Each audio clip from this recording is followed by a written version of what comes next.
Hello everyone, my name is Susan King and today I'll be doing a sample of the workshop that I normally do for the assessment of professional teaching prep for Illinois, an in-depth study guide.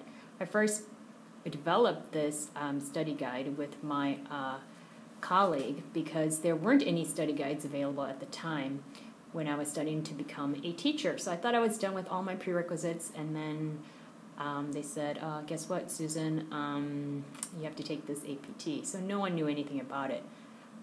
So I developed, along with my colleague, Mary Walters, this study guide.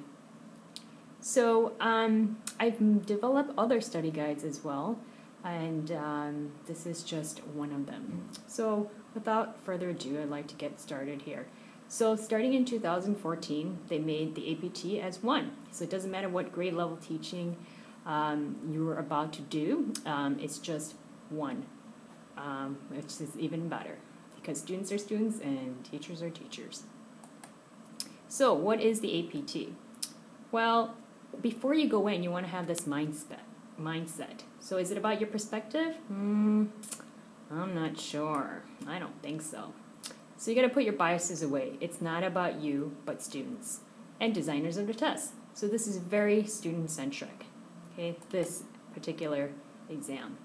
And you have to honestly analyze your own views and attitudes. So that's really important. And finally, you have to align your thinking to the APT's perspective, right? So if you have this mindset before you go in, you'll be fine, okay?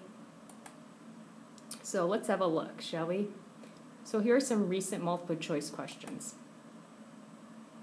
The structure of it really is 120 multiple choice questions and 2 essays. And with my full-length workshop, and face-to-face tutoring, which I offer, we can develop 2 essays before even knowing what they are. Right? And about 25% of questions focus on technology uses in the classroom. And again, my full-length PowerPoint presentations, which is available online, could be purchased, right? And the APT exam emphasizes how you approach scenarios with the students as teachers. So it's not about your own philosophy.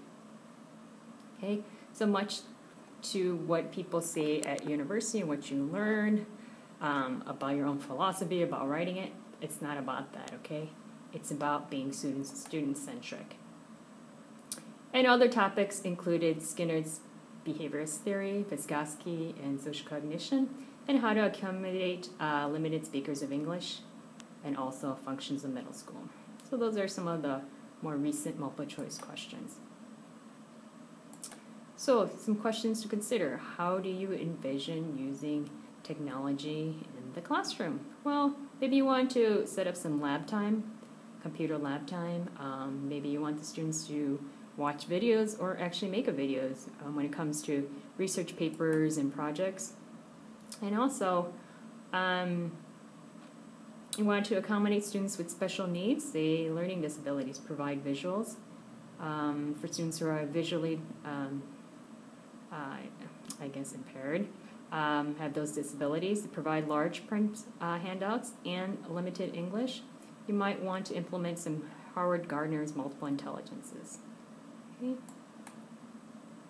Next thing I wanted to talk about is there's about 23 sections, and I go through each one of these sections in my particular workshop presentation. It's understanding how children learn and develop. So this is the first one. So on the APT exam, there are roughly 23 sections. And what's important in this section is Vygotsky and social cognition. So social cognition is a learning model, and culture is primary to individuals' development, so it's a student's background.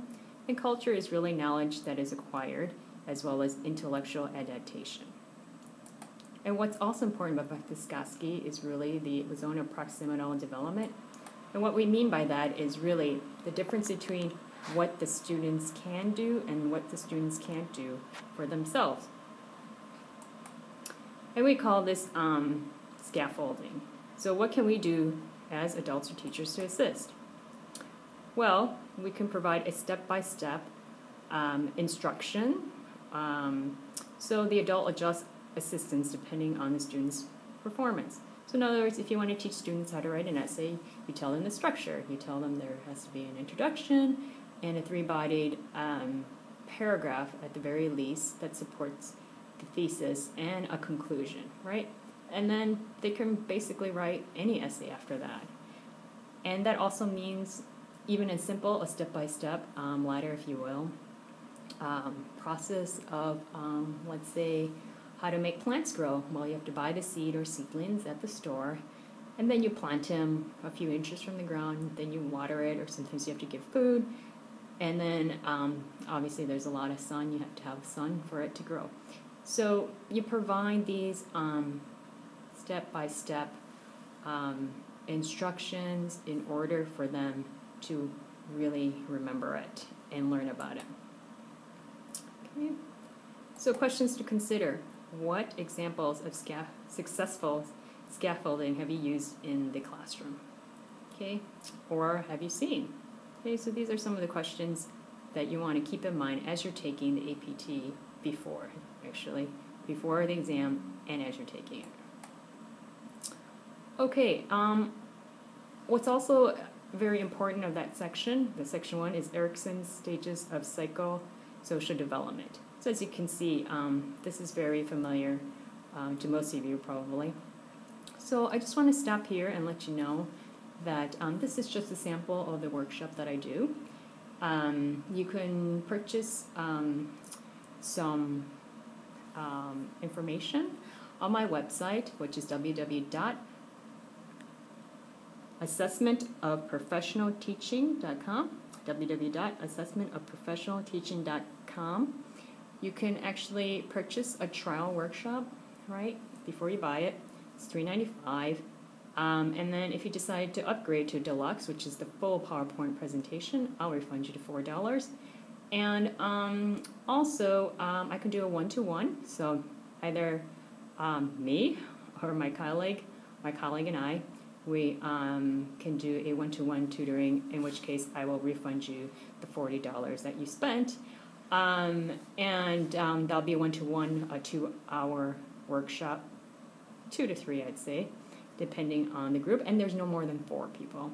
And I also offer one-to-one coaching, so in case, unrelated even to the APT, I can be your personal coach, and on a month-to-month basis, how to land that student teaching job at that desired school. How do you do it? How do you deal with difficult students and co-teachers?